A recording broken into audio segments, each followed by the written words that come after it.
یہ سن کر حضرت عمر فاروق اعظم خوش ہو گئے، ان کے دل کی باتیں کھل گئیں۔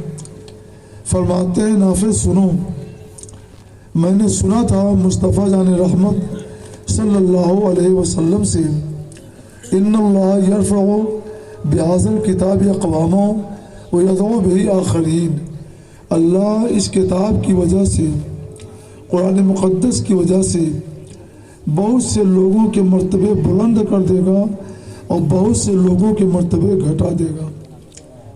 یہ کوئی 20 سال پہلے کی بات ہوگی کہ مصطفیٰ جان رحمت نے فرمائی تھی، اور آج میں اس کی صداقت اپنی آنکھوں سے محسوس کر رہا ہوں کہ وہ غلام جس کا سماج میں کوئی مقام نہیں تھا، معاشرے میں جیسی کوئی حیثیت نہیں تھی، کتاب اللہ کے علم کی وجہ سے اس کا مرتبہ اتنا بلند ہو گیا کہ وہ مکہ معظمہ جیسے شہر کے روسا کا، سرداروں کا، اشراف کا حکمراں ہو گیا، اور اشراف قریش جن کی سخاوت کا، شجاعت کا، بہادری کا سکہ چار داغ عالم میں چلتا تھا، شہرا تھا، آج کتاب اللہ کے علم کی کمی کی وجہ سے ان کا مرتبہ پست ہو گیا اور ایک آزاد کردہ غلام کو محکوم ہو گئے۔ سچ فرمایا تھا مصطفیٰ جان رحمت صلی اللہ علیہ وسلم نے کہ اللہ تعالیٰ اس کتاب کی وجہ سے بہتوں کے مرتبے بلند کر دے گا اور بہتوں کے مرتبے گھٹا دے گا۔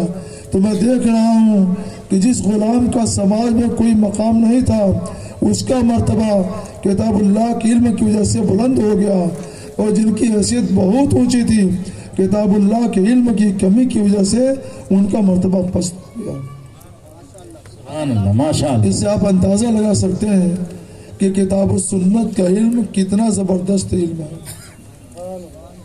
ہمارے جامعہ طیبۃ الرضا میں کتاب اللہ کا درس دیا جاتا ہے، حافظ قرآن بنایا جاتا ہے، قاری قرآن بنایا جاتا ہے، فقیہ دین بنایا جاتا ہے، کتاب اللہ حدیث رسول اللہ کے سمجھنے کا سلیقہ اور شعور عطا کیا جاتا ہے۔ یہ شعور وہ ہے کہ مصطفیٰ جان رحمت صلی اللہ علیہ وسلم جب دنیا میں تشریف لائے، ہر طرف علم کے لحاظ سے اندھیرا تھا، دنیا میں علم نہیں تھا، علم کی روشنی نہیں تھی، جاہلیت تھی، اندھیرا تھا، تاریکی تھی، مگر مصطفیٰ جان رحمت صلی اللہ علیہ وسلم نے علم کا اجالا پھیلایا تو ہر طرف دنیا کے اندر ہر طرف امن پھیل گیا، امان پھیل گیا، اور لوگ چین کی نیند سونے لگے۔ یہ علم کی برکت ہے، علم کی دین ہے۔ اس لیے ہمارے حضرت مولانا ذاکر حسین نوری صاحب نے جامعہ طیبۃ الرضا قائم کر کے جو کام کیا ہے اور جو کام کر رہے ہیں، یہ اپنی جگہ پر جتنا بھی دیکھنے میں کم صحیح، مگر حقیقت میں یہ کام پہاڑ سے بھی زیادہ مضبوط اور آسمان سے بھی سبحان اللہ، سبحان اللہ، نعرہ تکبیر۔ قوموں کا مستقبل سنوار رہے ہیں، بچوں کا مستقبل سنوار رہے ہیں، اپنے مستقبل کو روشن و تابناک بنا رہے ہیں۔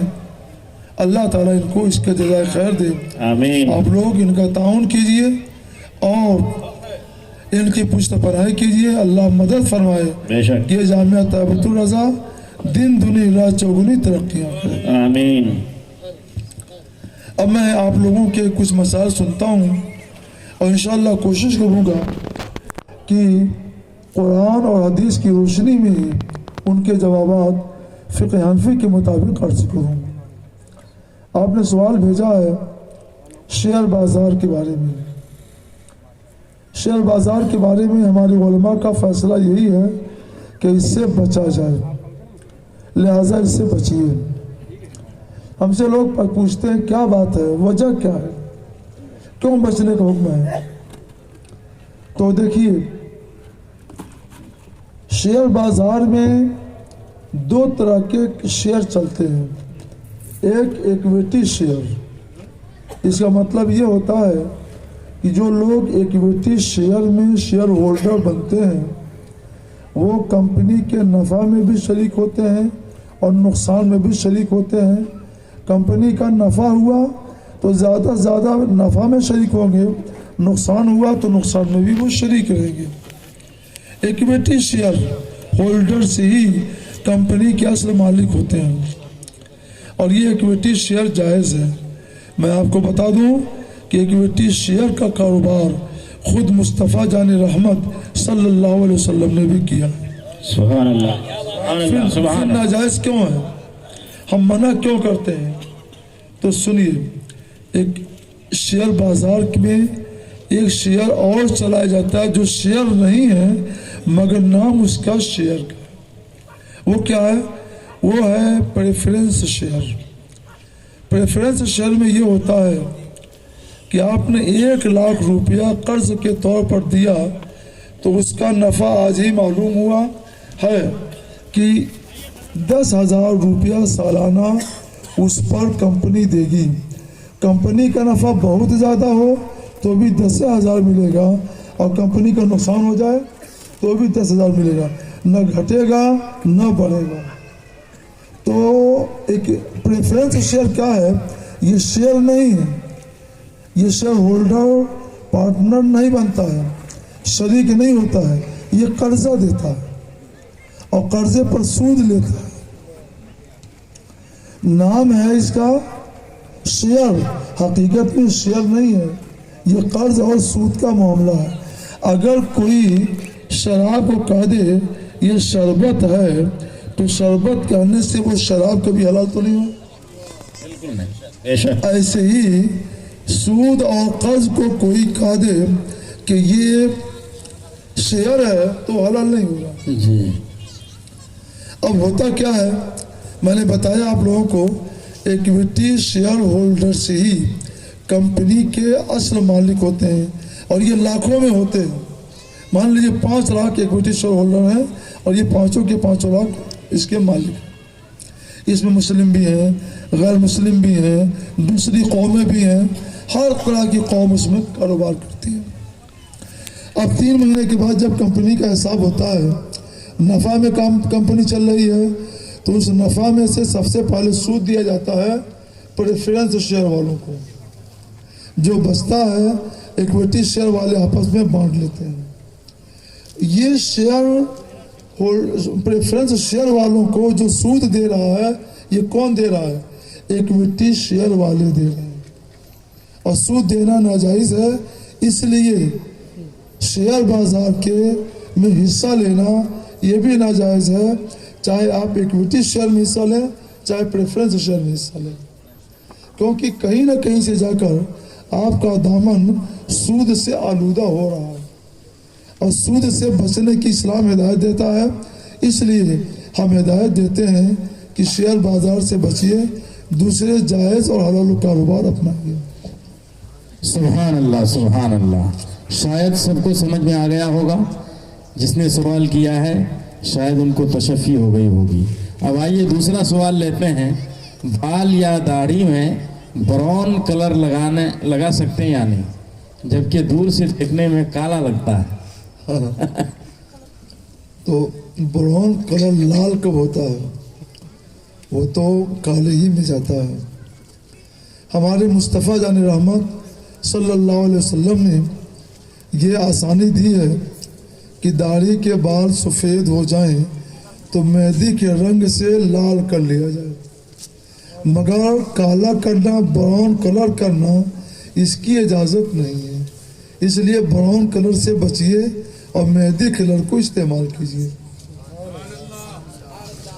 ماشاء اللہ سبحان اللہ.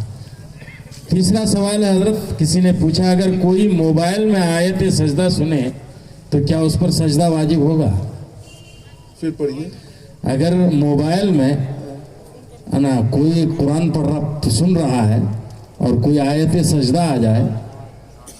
اچھا موبائل میں قرآن پاک لوڈ ہے.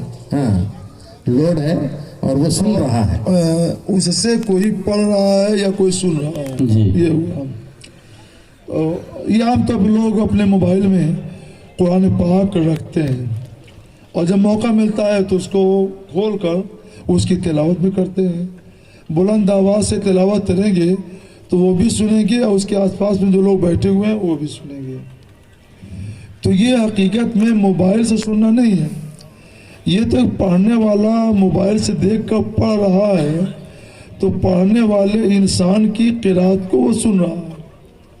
مگر سوال یہ ہے کہ اگر موبائل میں آڈیو ہے, آڈیو, ہاں, اور وہ سن رہا ہے تو اچھا خیر, یہ درجہ بدرجہ ہر ایک کو پہلے سمجھ لیجیے. ہم نے یا آپ نے قرآن پاک موبائل میں دیکھ کر پڑھا تو آپ نے پڑھا آیت سجدہ تو سجدہ تلاوت تو واجب ہے. آس پاس کے لوگوں نے سنا تو ان پر بھی سیدھے تلاوت واجب ہو جائے گا. یہ تو تلاوت اور قرات کا حق ہوا. نہیں, دوسرا درجہ یہ ہوا کہ اس میں کسی قاری کی قرات بھر دی گئی ہے, آڈیو بنا دی گئی اور وہ محفوظ ہے اور کبھی کبھی اس کو کھول کر کے سنتے ہیں تو اس پہ سجدہ تلاوت نہیں ہے. سجدہ تلاوت نہیں, ماشاءاللہ. پہلی بار جو سنیں گے, جیسے جس وقت پہلی بار قاری صاحب نے پڑھا تھا تو ان پر سجدہ تلاوت واجب ہوا, اور اگر ان کے پاس کوئی تھا اس نے سنا تو ان پر بھی واجب ہوا. مگر جو تلاوت بھر دی گئی اس میں خالی قاری صاحب کی آواز ہے, قاری صاحب نہیں ہے. اب وہ موبائل کی مشین ہے, وہی مشین اس کو دوہرا رہی ہے. اس کو کہتے ہیں آواز باز گشت. آواز باز گشت, آواز باز گشت کا مطلب کیا ہوتا ہے؟ اب تو دنیا ترقی کر چکی ہے. پہلے بادشاہ وغیرہ گنبد بناتے تھے اور باہر سے کوئی بولتا تھا تو آواز گنبد میں ٹکراتی تھی اور ٹکرا کر پلٹ کے پھر وہی آواز آتی تھی. تو جو جاتی ہوئی آواز ہے یہ تو اصلی, اور گنبد سے ٹکرا کر جو پلٹتی ہوئی آواز ہے یہی آواز نقلی, اور اس کو کیا کہتے تھے؟ آواز باز گشت. تو آڈیو, موبائل کے آڈیو میں جو قرات ہم سن رہے ہیں نا تو یہ پلٹتی ہوئی آواز ہے, جاتی ہوئی آواز نہیں ہے, بلکہ محفوظ کر دی گئی ہے. اب وہی آواز پلٹ کر 50 بار کوئی سنے تو سن سکتا ہے. تو یہ آواز باز گشت ہے, پلٹتی ہوئی آواز ہے. جاتی ہوئی آواز پر سجدہ تلاوت واجب ہوتا ہے, پلٹتی ہوئی آواز پر, آواز باز گشت پر سجدہ تلاوت واجب نہیں ہوتا. ماشاءاللہ, سبحان اللہ, سبحان اللہ, نعرہ تکبیر. اس میں ہے کہ کوئی مریض, اگر کوئی مریض کسی مریض کو اپنا خون دے تو کیا اس کی قیمت لے سکتا ہے؟ مریض کو خون دے, اگر کوئی صحت مند آدمی کسی مریض کو خون کی ضرورت ہے ہاں وہ خون دے, مریض تو بیچارہ خود ہی مریض ہے.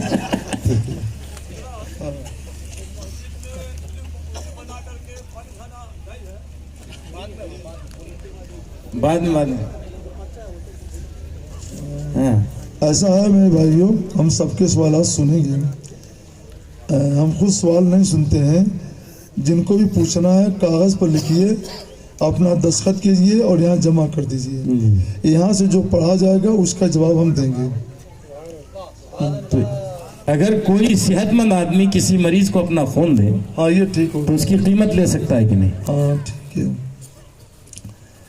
ایک مسئلہ تو یہ ہے کہ کوئی بیمار آدمی ہے یا ایکسیڈنٹ ہو گیا یا آپریشن ہے تو خون کی کمی کی وجہ سے ڈاکٹر کہتے ہیں کہ اس کو 1 بوتل 2 بوتل خون کی ضرورت پڑے گی. تو یہ خون دینا جائز ہے کہ نہیں؟ تو یہ خون دینا اس کی جان بچانے کے لیے جائز ہے. کسی بھی مریض کی جان بچانے کے لیے صحت مند آدمی کا اپنا خون دینا یہ جائز اور درست ہے, اس میں کوئی حرج نہیں ہے.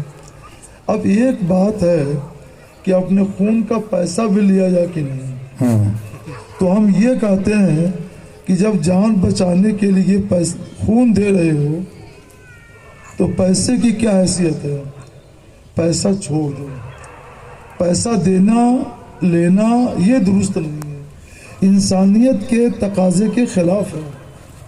ایک آدمی کی جان جا رہی ہے اور آپ کو پیسے کی سوجی ہوئی ہے، تو خون بیچنا جائز نہیں ہے، اچھا ماشاءاللہ، خریدنا جائز نہیں ہے۔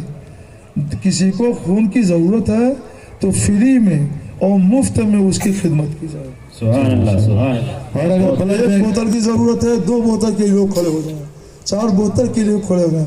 آخر انسانی ہمدردی کیا رہی اگر ہم اس کو بیچے اس کا پیسہ لیں؟ اگر بلڈ بینک سے لے رہے ہیں تو ہاں بلڈ بینک والے تو لیتے ہیں، تو ان سے تو لے سکتے ہیں، وہ تو مجبوری ہے۔ اچھا، وہ لوگ تو علاج کرتے ہیں تو اسے پیسہ لیتے ہیں۔ یہ عام انسانی رشتے کی بات میں کر رہا ہوں کہ ہم جس سماج میں جی رہے ہیں، جس سماج میں ہم سانس لے رہے ہیں، ہم اس سماج کو سدھارنے والے ہیں، ہم اس سماج کو یہ ہدایت دے رہے ہیں، آپ کو جب خون دینے کی باری آئی کسی کی جان بچانے کے لیے تو آپ پیسہ مت لیں۔ ماشاءاللہ۔ ایک سوال یہ ہے حضرت کہ کیا اور یہ بھی نہ ہو کہ پیسہ نہیں لے رہے تو خون بھی نہ دیں، پھر تو غلط ہو جائے گا۔ خون دیجئے، پیسہ مت لیجیے۔ حضرت ایک سوال آپ کی خدمت میں یہ ہے، کیا جہیز کا مطالبہ کرنا درست ہے؟ اگر کوئی مطالبہ نہ کرے، دینے والے خوشی سے دیں تو جائز ہے نہیں؟ کچھ ہے کیا ادھر بھی؟ ادھر تو بہت زیادہ ہے جہیز کا، اچھا، بہت زیادہ۔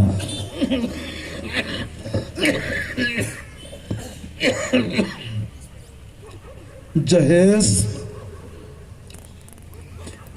کیا چیز ہے؟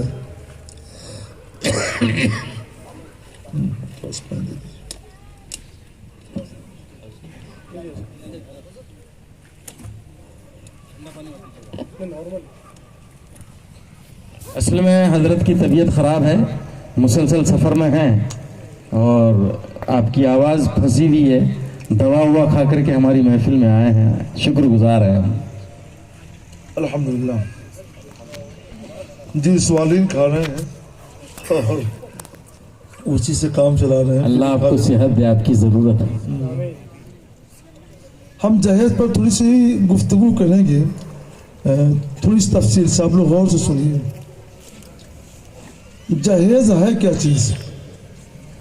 ایک لڑکی، ہماری بہن، ہماری بیٹی ایک نیا گھر بساتی ہے، نیا گھر بسانے کے لیے کچھ چیزوں کی ضرورت پڑتی فوراً، جیسے چادر ہے، دری ہے، کمبل ہے، کچھ برتن ہے، پلیٹ ہے، گلاس ہے۔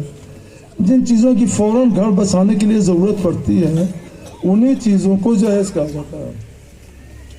گاڑی کا نام جہیز نہیں ہے، پیسے کا نام جہیز نہیں ہے، 2 ویلر کا نام جہیز نہیں، 4 ویلر کا نام جہیز نہیں۔ تو یہ جو لوگ فرمائشیں کرتے ہیں کہ یہ چاہیے، یہ چاہیے، یا کسی سے اشارہ کرا دیتے ہیں کہ کہہ دو کہ یہ ہونا چاہیے، اور اگر یہ نہیں ہوتا ہے تو شادی نہیں کرتے ہیں، یہ حرام ہے۔ امام احمد رضا، اعلیٰ حضرت امام احمد رضا رضی اللہ تعالیٰ عنہ نے فتاوی رضویہ جلد 5 میں تحقیق کی ہے کہ یہ جہیز نہیں، یہ رشوت ہے۔ اور رشوت کے بارے میں ہمارے رسول نے کیا فرمایا؟ الراشی والمرتشی فی النار، رشوت دینے والا بھی جہنمی اور رشوت لینے والا بھی جہنمی۔ لہذا جہیز کی رسم کو ختم کیا جائے۔ اچھا، اس جہیز کی رسم کی وجہ سے ہمارے سماج پر اثر کیا پڑا کہ ہماری بچیاں، ہماری بہنیں جن کی شادی 20-22 سال میں ہو جانی چاہیے، 30 سال تک گھروں میں بیٹھی رہتی ہیں، 35 سال، ہمیں رپورٹ آتی رہتی ہے 40 سال تک، 45 سال تک لڑکیاں پڑی رہ جاتی ہیں۔ یہ ہمیں دارالفتہ میں ہر طرح کی رپورٹیں آتی رہتی ہیں، اس لیے ہمیں سب معلوم ہے کہ اتنی ڈپریشن کی شکار ہو جاتی ہیں جو اپنی عزت کی پرواہ کرتی ہیں، اور اگر انہوں نے اپنے قدم آگے بڑھائے تو معاشرے میں، سماج میں گندگی پھیلتی ہے اور برائی پھیلتی ہے، اور اس طرح سے ہمارا سماج دن بدن اوپر جانے کے بجائے نیچے آ رہا ہے، پستی میں آ رہا ہے۔ آپ سوچیں، غور کریں تھوڑی دیر کے لیے کہ سماج میں کل یہ برائی تو نہیں تھی؟ جب ہمارے پرکھے تھے، بوڑھے لوگ تھے، بزرگ لوگ تھے، اس وقت تو یہ برائی نہیں تھی. 100 سال پہلے تو برائی نہیں پائی جا رہی تھی. 100 سال کے اندر ہی دھیرے دھیرے برائی کیوں بڑھ رہی ہے اور بڑھتی جائے گی؟ وجہ کیا ہے؟ تو وجہ یہی ہے کہ کل جہیز کی رسم اس طور پہ لازمی نہیں کی گئی تھی، اور آج جہیز کی رسم کو لازمی کر دیا گیا. جس کے پاس اللہ نے پیسہ دیا ہے تو وہ دے دیتا ہے، شادی کر دیتا ہے، اور جس کے پاس نہیں ہے تو یا تو بہت ہی معمولی انداز کی شادی ہوتی ہے، یا پھر اس کی بچیاں اپنے گھروں میں پڑی رہ جاتی ہیں اور ان کا کوئی پوچھنے والا نہیں ہوتا ہے، اس کا دل اندر سے کوڑتا رہتا ہے. یہ پورے سماج کا حال ہے. ہر طرف میں جہاں جا رہا ہوں وہاں پہ ہم کو یہ شکایت مل رہی ہے. اچھا تھوڑی دیر کے لیے آپ غور کیجئے کہ آخر یہ جہیز کی رسم آئی کیوں، اس کی وجہ کیا ہے؟ تو یہ ایک چیز غور سے سمجھنے اور سمجھنے کی ہے. اس میں ہمارا آپ کا سب کا قصور ہے. وہ قصور یہ ہے کہ ہم نے بچیوں کو، بہنوں کو، پھوپھیوں کو میراث سے ترکے سے حصہ دینا چھوڑ دیا. حضرت عبداللہ بن مسعود رضی اللہ تعالیٰ عنہ جو صحابی رسول ہیں، ان کے ایک دوست آئے، کوئی گناہ کام کسی کو کرتے ہوئے دیکھا تو کہتے ہیں حضرت قیامت آ گئی، یعنی لوگ گناہ کر رہے ہیں، قیامت آ گئی. تو اٹھ کے ٹیڑھے بیٹھے تھے، سیدھے بیٹھ گئے. نہیں لا تقم الساعہ، قیامت نہیں قائم ہوگی جب تک کہ میراث کی تقسیم بند نہ کر دی جائے. ابھی تو میراث کی تقسیم چالو ہے، میراث کی تقسیم ہو رہی ہے، لیکن میں کہتا ہوں کہ اب تو قیامت قریب آ گئی ہے، کیونکہ اس زمانے سے میراث کی تقسیم کا دروازہ بندیوں کے لیے بند کر دیا گیا ہے. پھوپھیوں کو حصہ نہیں دیا جاتا، بہنوں کو حصہ نہیں دیا جاتا، بچیوں کو حصہ نہیں دیا جاتا. تو یہ تو میراث کا دروازہ بند کر دیا گیا، میراث کی تقسیم روک دی گئی. جب میراث کی تقسیم روک دی جائے گی تو لوگ سوچیں گے کہ لڑکی آئے گی تو اس کے میراث سے، گھر سے تو کچھ ملنا نہیں ہے، تو لاؤ ابھی جہیز کے نام پر وصول کر لیں. اس طور پر جہیز کی لعنت بڑھی، اور جب جہیز کی لعنت بڑھی تو سماج میں شادی دشوار اور مشکل ہو گئی، اور برائیاں آسان ہو گئی. برائیاں آسان ہو گئی اور شادی جو ہے، جو آسان ہونا چاہیے تھا، وہ مشکل ہو گئی. اس لیے برائیاں بڑھ گئی، اور آج ہمارا پورا سماج گندگی سے سسک رہا ہے اور کرا رہا ہے.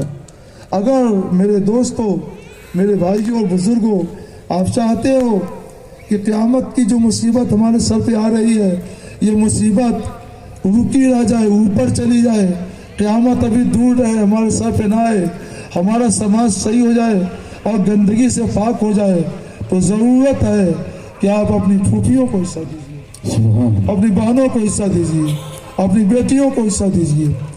حصہ دینا شروع کر دیجیے گا تو جہیز کی رسم دھیرے دھیرے خود ہی رفع چکر ہو جائے گی. اور جب جہیز کی رسم چلی جائے گی تو بچیوں کی شادی خود بخود شروع ہو جائے گی.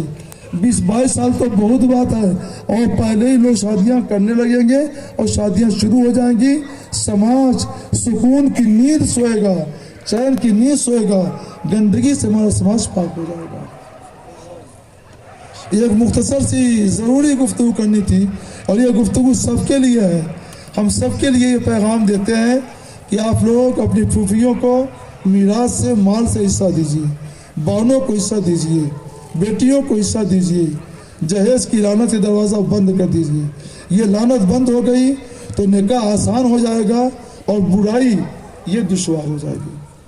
حضرت یہاں پر ایک چیز یہ ہے کہ اگر وراثت میں جو حصہ وہ پاتی ہے، مان لیجیے بیٹی ہے، اسی حصے کو بیچ کر اگر جہیز میں دے دیا جائے تو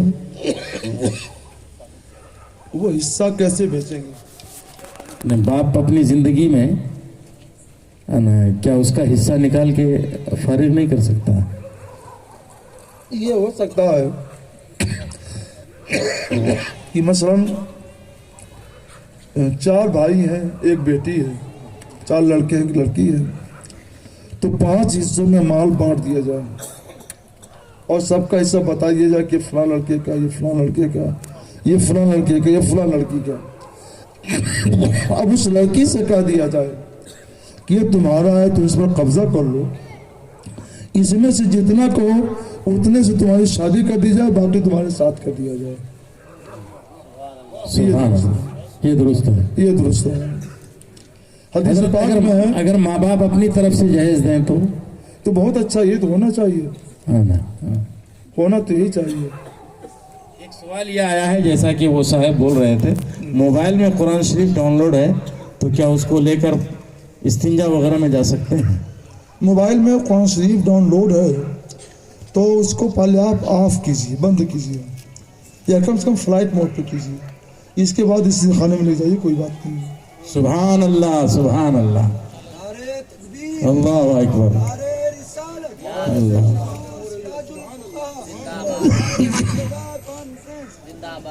یہ ہیوی ڈپازٹ پر مکان حاصل کرنا درست ہے یا نہیں؟ پھر بتائیے ہیوی ڈپازٹ کیا ہے؟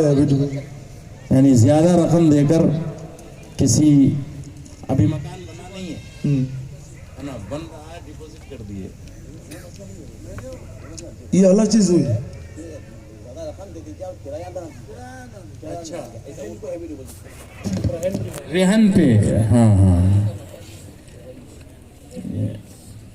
ہیوی ڈپازٹ کا مطلب یہ ہوا، میں نے سمجھ لیا کہ 5 لاکھ 10 لاکھ کسی کو دے دیتے ہیں قرضے کے طور پر، اور اس کا مکان رہن کے طور پر، گروی کے طور پر لے لیتے ہیں، اور اس مکان کو کرائے پر رکھ دیتے ہیں، خود استعمال کرتے ہیں یا کرائے پر؟ ہاں، اور جب وہ مثلا 10 لاکھ روپے مقروض واپس کرے گا قرض دار، تو یہ مکان اس کو واپس ہو جائے گا۔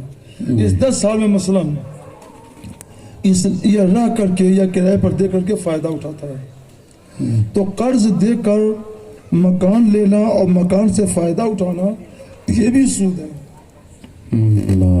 حدیث پاک میں ہے کہ رسول اللہ صلی اللہ علیہ وسلم نے فرمایا، کلو قرض جر نفعا فہو ربا، قرض کی وجہ سے جو نفع لیا جائے، فائدہ لیا جائے، وہ سود ہے، اسے میں یہ آتا ہے، یہ ناجائز ہے۔ اس سے بچنے کے لیے لوگوں نے ایک ترکیب نکالی، وہ بھی میرے پاس آئی، کہ وہ جو مکان لیتے ہیں نا، تو وہ مکان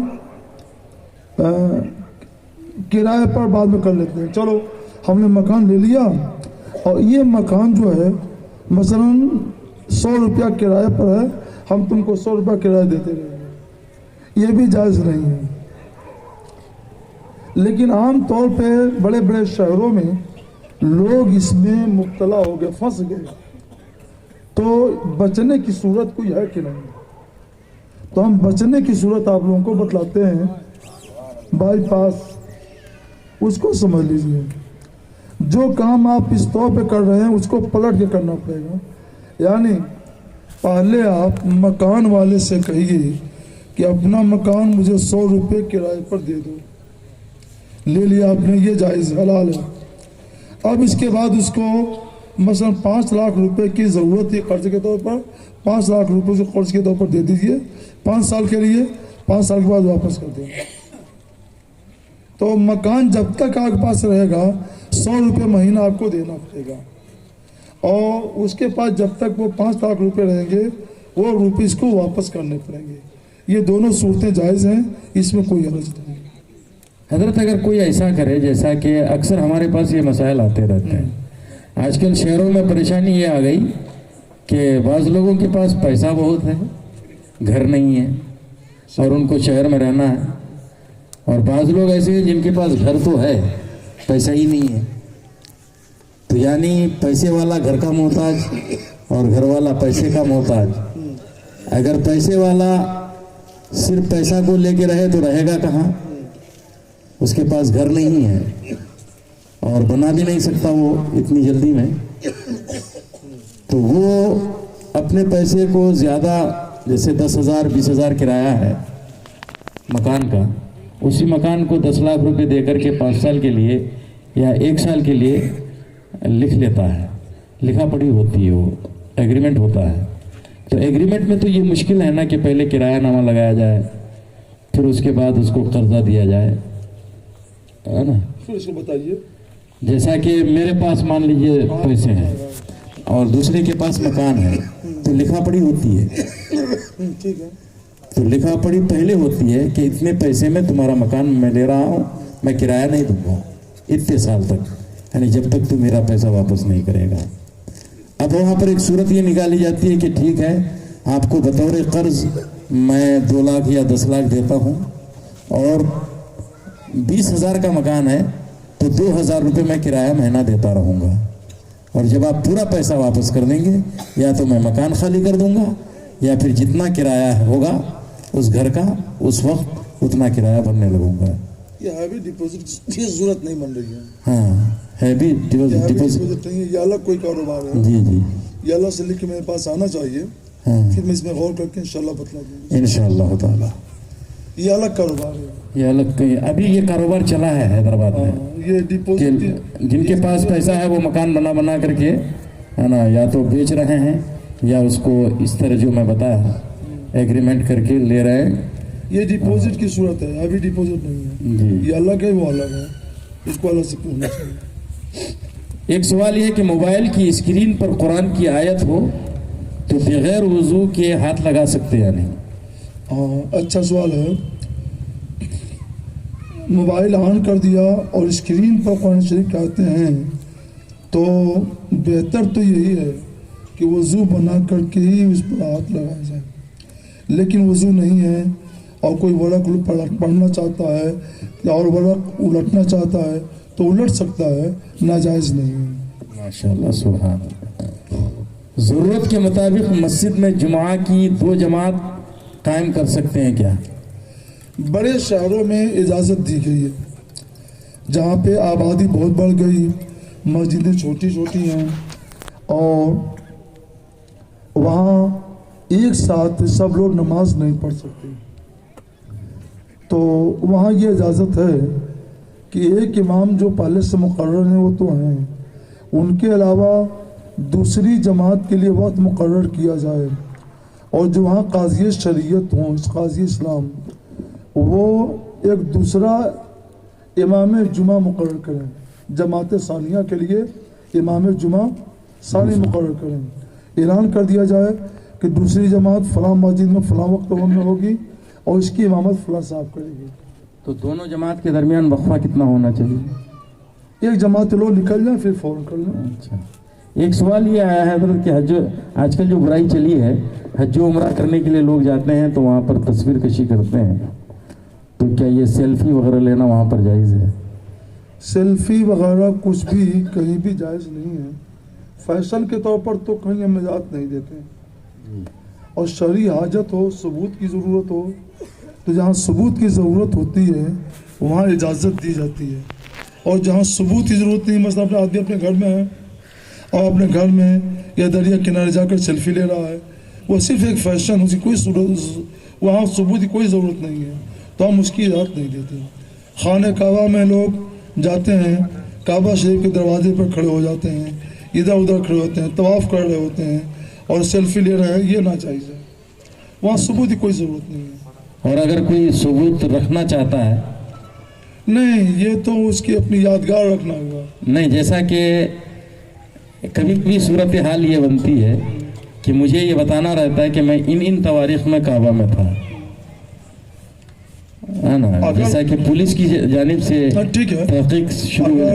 اگر کبھی کوئی ایسا معاملہ ہو، مثلا کوئی سرکاری ملازم ہے، وہ چھٹی لے کر گیا کہ میں حج کے لیے جا رہا ہوں اور اسے یہ ہے کہ تم اپنا ثبوت پیش کرنا، تو وہ کر سکتا ہے. ماشاءاللہ. تو جس کے لیے ثبوت کی ضرورت ہے تو وہ لے سکتا ہے، اور جسے ثبوت کی ضرورت نہیں ہے اس کو اجازت نہیں ہے. ایک سوال یہ آیا ہے حضرت کہ کوئی امام اگر فجر کی نماز اتفاقاً چھوٹ جائے تو کیا اس کو جمعہ پڑھا سکتا ہے یا نہیں پڑھا سکتا؟ اتفاقیات تو کسی کی بھی نماز چھوٹ سکتی ہے. مثلا غسل کی حاجت ہے، آنکھ ایسے وقت کھلی کہ اب نہاتے وقت ہی گزر گیا، تو وہ جمعہ پڑھائے، اللہ کی بارگاہ میں توبہ کرے اور جمعہ پڑھائے. ماشاءاللہ سبحان اللہ. ایک سوال آیا ذبیحہ سے متعلق کہ غیر مقلد کے ذبیحہ کا حکم کیا ہے؟ دیکھیے، جو لوگ کلمہ پڑھتے ہیں اور اسلام کے تمام ضروریات دین پر ایمان رکھتے ہیں تو ان کا ذبیحہ حلال ہے اور اسے کھانا جائز ہے۔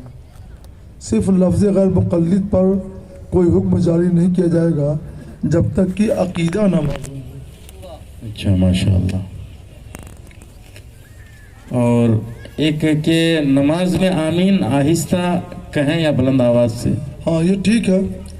نماز میں غیر المغضوب علیہم الضالین پر آمین کہنے کا حکم ہے۔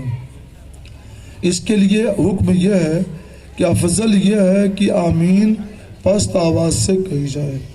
ہمارا ایک طبقہ پست بلند آواز سے آمین کہنے کو افضل کہتا ہے۔ سراج الامہ امام اعظم ابو حنیفہ رضی اللہ تعالیٰ عنہ پست آواز سے آمین کہنے کو افضل کہتے ہیں۔ دونوں کے پاس دلیل ہے، مگر راجح یہ ہے کہ پست آواز سے کہا جائے۔ اس کی وجہ یہ ہے کہ آمین دعا ہے، استجب کے معنی میں، یعنی اللہ تو قبول کر لے، تو یہ دعا ہے۔ اور قرآن پاک کہتا ہے ادعوا ربکم تضرعا وخفیہ، اپنے رب سے دعا کرو گریہ وزاری کے ساتھ اور چپکے چپکے، آہستہ آہستہ۔ تو چونکہ قرآن نے دعا آہستہ آہستہ کرنے کو حکم دیا ہے، اس لیے آمین بھی پست آواز سے کہی جائے گی۔ ماشاءاللہ، سبحان۔ یہ افضل ہے۔ یہی چند سوالات تھے جس کا جواب الحمدللہ آ گیا، سبحان اللہ۔ اور دعا فرمائیں۔ ایسے مکمل ہو گیا۔ ہاں، سب مکمل ہو گیا۔ اب آپ کچھ ناصحانہ کلمات۔ ٹھیک ہے میرے دوستو، آپ لوگ جمع ہیں تو ایک دو باتیں اور سن لیجئے۔ اس وقت ایک سوال ہے حضرت، اس میں میں بھول گیا، صحابہ کرام رضوان اللہ علیہم اجمعین کے متعلق کیسا عقیدہ رکھنا چاہیے اور ان میں افضل کون ہے؟ صحابہ کرام رضی اللہ عنہم اجمعین امت کا سب سے افضل طبقہ ہے۔ ان کی تعظیم اور تکریم کی جائے، انہیں برا بھلا نہ کہا جائے۔ اللہ کے حبیب رسول اللہ صلی اللہ علیہ وسلم فرماتے ہیں لا تسبوا اصحابی فلو ان احدکم انفق مثل احد ذهبا ما بلغ مد احدهم ولا نصیفا۔ میرے صحابہ کو برا بھلا نہ کہنا کہ تم میں سے اگر کوئی احد پہاڑ کے برابر سونا بھی اللہ کے راستے میں خرچ کرے تو ان کے پاؤں آدھا سے جو کے برابر بھی وہ نہیں پہنچ سکتا۔ تو ان کی شان میں بے ادبی نہ ہو، تعظیم اور توقیر کے ساتھ ان کا نام لینا چاہیے۔ صحابہ میں دو طبقے ہیں، ایک ہجرت سے، ایک وہ لوگ جو ہجرت کر کے آئے ان کو مہاجرین کہتے ہیں، اور دوسرے وہ لوگ جو ہجرت کیے بغیر وہیں رہ گئے، یعنی انصار رضی اللہ عنہ اجمعین۔ یہ دونوں طبقوں کے بارے میں اور جتنے بھی صحابہ ہیں سارے صحابہ کے بارے میں اللہ فرماتا ہے وَكُلًّا وَعَدَ اللَّهُ الْحُسْنَىٰ، صحابہ کے ہر طبقے کے لیے اللہ جنت کی بشارت دیتا ہے۔ تو جتنے بھی صحابہ ہیں سب خیار امت ہیں، افضل امت ہیں، اور سب کے لیے اللہ نے جنت کی بشارت دی ہے۔ ان کے بارے میں ہم کو یہی عقیدہ رکھنا چاہیے۔ حضور، یہ کہ حیدرآباد میں کچھ لوگ ہیں جو سیدنا امیر معاویہ رضی اللہ تعالیٰ عنہ کے بارے میں غلط سلط بولتے ہیں، تو کیا ایسے لوگوں کے بارے میں کیا حکم ہے؟ ان کو ان کے حال پہ چھوڑ دیجئے، وہ کبھی اصلاح پذیر نہیں ہو سکتے۔ ہم کو اپنے اور اپنے بھائیوں کے حالات کی اصلاح کرنا چاہیے۔ حضرت سیدنا امیر معاویہ رضی اللہ تعالیٰ عنہ رسول اللہ کے صحابی ہیں۔ سرکار نے ان کے ذمہ کیا تھا کہ جو وحی آتی تھی تو یہ وحی لکھتے تھے، اور سرکار نے ان کے بارے میں بہت سی اچھی سی باتیں بتائی ہیں۔ ان کے لیے بھی جنت کا وعدہ ہے، اس لیے ان کا نام ادب کے ساتھ نے ان کی عقیدت اور محبت اپنے سینے میں بسائے رکھیں۔ سبحان اللہ سبحان اللہ۔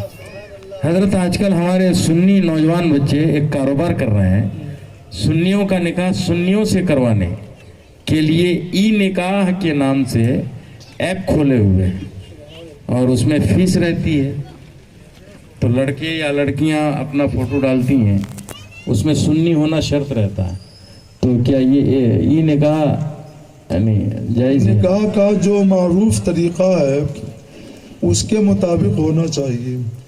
اگر ماں باپ اس رشتے نکاح سے راضی ہیں، ماں باپ سے اجازت لے لی گئی ہے اور وہ راضی ہیں، تو یہ نکاح گواہوں کی موجودگی میں ہو سکتا ہے۔ ماشاء اللہ سبحان اللہ۔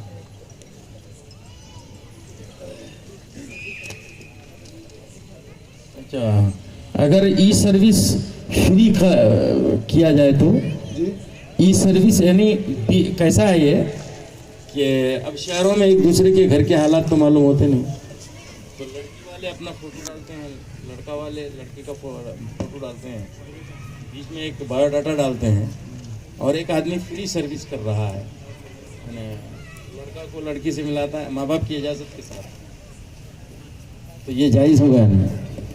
لڑکے کو لڑکی سے ملانا کہ دونوں فری رہیں، نہ ویسا نہیں ہے حضرت، اب میں بولنے میں غلطی کر رہا ہوں، جیسا کہ ماں باپ اپنی مرضی سے اپنی بچی کا فوٹو ای نکاح میں ڈالتے ہیں اور لڑکا والے بھی ڈالتے ہیں، اور دونوں کا تعارف کرا دیا جاتا ہے، بس اس سے بچنا چاہیے۔